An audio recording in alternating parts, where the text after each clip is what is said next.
Hi guys, it's Mike Ricciardi. Most of you guys know me as Rico, and I'm here to talk to you just for a few moments about St. Anne's Soup Kitchen. I have the proud honor of being married to the president of St. Anne's Soup Kitchen. I think a lot of you guys know my wife Gina.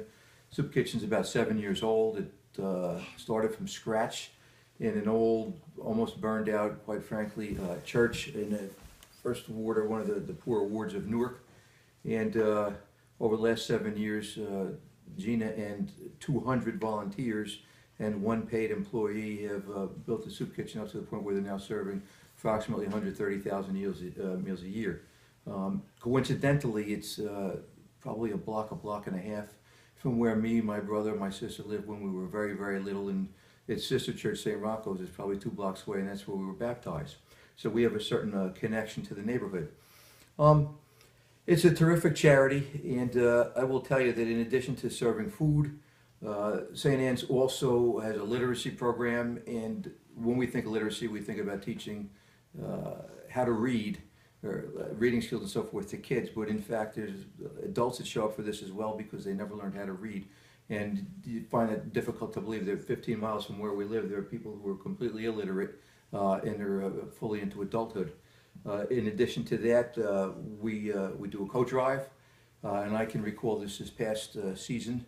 The folks from PETA, the people who are anti-fur, donated probably 40 or 50 fur coats, which I had not been made aware of. I came home from work, parked my car in the garage, I got out of the garage, and hanging around me looked like a scene out of Goodfellas. There must have been 50-odd beautiful black llama minks, full length stoles and so forth, all hanging around, and we proceeded to donate these to the folks at the soup kitchen as well. So, you know, it's interesting. We think that we're giving these guys food, we think that we're giving them clothing, we're teaching them how to read and so forth, but really what we are providing to the people of St. Anne's is hope. And if you can get up in the morning and have hope, you can get through the day. And everybody at one point or another in their lives, I'm sure, has experienced circumstances where they have no hope. And it's almost impossible to get out of bed when you have that feeling. Well, these folks experience that on a daily basis. And to the extent that we can give them sustenance in the form of hope, or in the form then of food or clothing, or in some instances shelter, that goes a very, very long way. And I am 100% certain that it will inure not just to the benefit of the folks of St. Anne's, but also to the people who are volunteering. And so, you guys know me a long time. I know you guys a long time. There are there's been a lot of conjecture about 1% and 99%. In my view of the world, that is all bullshit. And that the truth of the matter is that everybody, you guys and us, we are all 100%ers. We are all for each other. We all support each other, and we all know that that's what makes the world go round.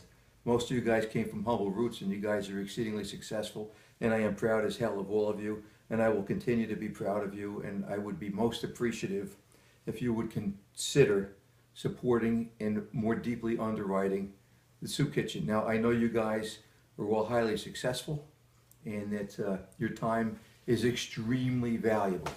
And given that your time is so valuable, it probably makes more sense for you guys to write a check. And so that's what I'm asking you guys to do. So there's a link down below. If you are Luddites like me, then feel free to send a check to me at my house. And if you are technologically inclined, then please click on the link. And if for whatever reason the link doesn't give you an opportunity to add a number that is as large as the number you'd like to give, call me and we'll figure out how to upgrade the technology. I love you guys, and I appreciate it, and thank you so much, and thank you on behalf of the people of St. Anne's.